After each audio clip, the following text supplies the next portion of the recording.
Saudari-saudaraku yang terkasih, umat Kristiani di Indonesia dan dimanapun Anda berada yang merayakan kedatangan Tuhan Yesus Kristus.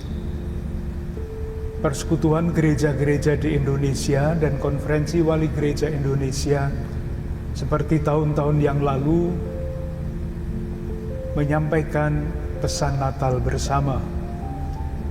Dan judul pesan Natal bersama untuk tahun ini diambil dari Injil Lukas bab 2 ayat 15 yang berbunyi, "Marilah kita pergi ke Betlehem." Kisah ini berbicara mengenai para gembala yang diberitahu mengenai kelahiran Yesus. Dan ketika mereka mendapat pemberitahuan itu, mereka langsung memutuskan untuk pergi ke Betlehem. Pertanyaan reflektif untuk kita adalah, untuk apa pergi ke Betlehem? Jawabannya jelas, yaitu untuk berjumpa dengan Yesus yang lahir di tempat itu. Dan apa buah perjumpaan dengan Yesus? Apa buah keberadaan mereka di Betlehem? Dikatakan di dalam kisah itu, ketika mereka kembali dari Betlehem, mereka memuliakan dan meluhurkan Tuhan. Dalam kisah seperti ini, kita dapat menangkap pesan yang amat sangat mendasar. Ketika seseorang berjumpa dengan Yesus, Allah yang menjelma menjadi manusia, salah satu buah yang paling penting adalah hidupnya menjadi pujian kemuliaan dan seluruh hidupnya akan meluhurkan Tuhan. Itulah menurut salah satu ajaran gereja Katolik. Dikatakan bahwa manusia itu diciptakan untuk memuliakan dan meluhurkan Tuhan. Ketika orang, siapapun dia, termasuk saya, sampai pada keyakinan itu, tidak bisa lain kecuali seluruh usaha hidupnya diarahkan ke situ, menjawab pertanyaan, apa yang harus saya lakukan agar hidup saya sungguh-sungguh menjadi pujian dan keluhuran bagi nama Tuhan. Tentu memuliakan Tuhan itu ada ungkapannya dan ada wujudnya. Ungkapan untuk memuliakan dan meluhurkan Tuhan pastilah dengan ibadah, termasuk ibadah Natal ini.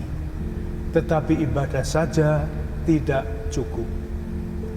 Memuliakan dan meluhurkan Tuhan mendorong kita untuk menjadi manusia yang berintegritas, yang sadar diri sebagai makhluk. Ada satu pepatah di dalam bahasa Latin yang mengatakan, Gloria Dei vivens homo. Kemuliaan Tuhan adalah manusia yang hidup, yang hidupnya sadar bahwa dia adalah makhluk ciptaan Tuhan, dan sebagai konsekuensi merasa tanggung jawab pribadinya untuk membangun hidup dengan akhlak mulia.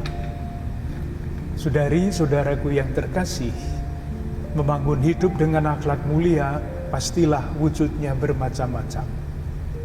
Salah satu yang menjadi tema semboyan kedatangan Paus Fransiskus di Indonesia dirumuskan di dalam 3 kata yang saling berkaitan. Iman, persaudaraan, bela rasa. Iman perlu diungkapkan, tetapi iman juga perlu diwujudkan. Salah satu wujud, indikator iman yang paling jelas adalah ketika kita sungguh-sungguh berusaha untuk membangun persaudaraan. Kalau seseorang mengatakan bahwa dia adalah orang beriman, tetapi di mana-mana menimbulkan konflik, maka ada pertanyaan besar, apakah dia sungguh-sungguh beriman?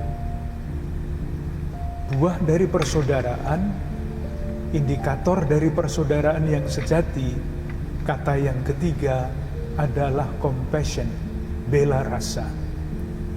Ketika seseorang mengatakan bahwa dirinya membangun persaudaraan, tetapi di dalam dirinya tidak bertumbuh yang namanya bela rasa, lalu persaudaraannya bisa diberi pertanyaan yang besar. Apakah ini persaudaraan yang sejati atau kebersamaan dengan berbagai macam kepentingan? Jadi perjumpaan dengan Tuhan, perjumpaan dengan Yesus di Bethlehem adalah iman. Iman itu mesti diungkapkan di dalam ibadah, tetapi juga diwujudkan. Wujudnya persaudaraan, dan buah dari persaudaraan yang sejati adalah bela rasa. Dan kalau demikian,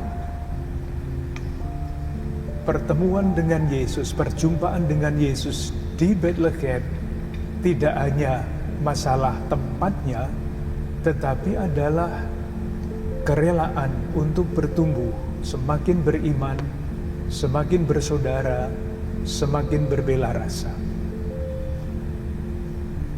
Selain itu, Yesus lahir di Bethlehem. Dan bagi kita umat Kristiani, Yesus adalah seorang pemimpin yang sungguh-sungguh berbela rasa. Bukan penguasa, bukan jabatan, bukan mencari gengsi, tetapi pemimpin yang melayani. Ia datang untuk melayani, tidak untuk dilayani. Kalau Konferensi Wali Gereja Indonesia dan Persekutuan Gereja-Gereja di Indonesia mengambil tema "Marilah pergi ke Bethlehem", salah satu harapan yang terkandung di dalam tema itu adalah semoga Indonesia ini dapat menjadi tanda petik Bethlehem. Di Bethlehem Yesus lahir sebagai pemimpin yang melayani. Moga-moga Indonesia ini menjadi Bethlehem, tempat dilahirkannya para pemimpin bangsa, para pemimpin negara untuk negara yang sangat kita cintai ini. Bukan pemimpin yang hanya rebutan kekuasaan, rebutan jabatan, rebutan gengsi dan yang lain-lain, tetapi pemimpin yang sungguh-sungguh melayani dalam rangka mencapai Indonesia emas, dalam rangka mewujudkan sila kelima Pancasila, keadilan sosial bagi seluruh rakyat Indonesia. Semoga perayaan Natal tahun ini dengan tema yang sangat bagus, yang perlu digali terus-menerus isinya, sungguh-sungguh menggerakkan kita untuk mengungkapkan iman kita dengan tulus dan mewujudkannya di dalam dinamika, salah satunya yang diambil oleh Paus Fransiskus ketika datang ke Indonesia, semakin beriman, semakin bersaudara, semakin berbela rasa. Dan semoga Indonesia menjadi Bethlehem, tempat lahirnya pemimpin-pemimpin yang sungguh-sungguh hidupnya hanya memuliakan Tuhan, dan cara memuliakan Tuhan adalah memperjuangkan keadilan sosial bagi seluruh rakyat Indonesia. Terima kasih.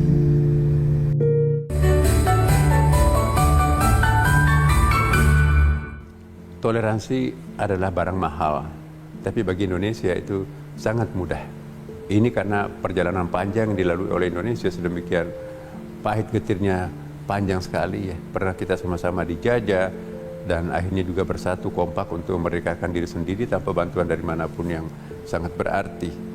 Bagi kita sebagai warga bangsa Indonesia, terutama umat beragama, yang paling penting buat kita itu bagaimana menciptakan satu kesatuan, bagaimana menciptakan persatuan dan kesatuan umat beragama.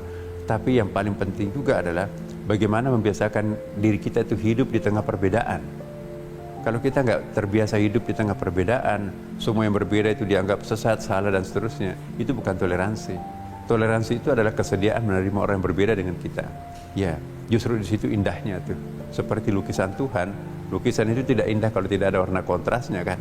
Nah inilah yang kita akan pertahankan. Indonesia itu adalah lukisan Tuhan yang tidak boleh dirusak. Demikian.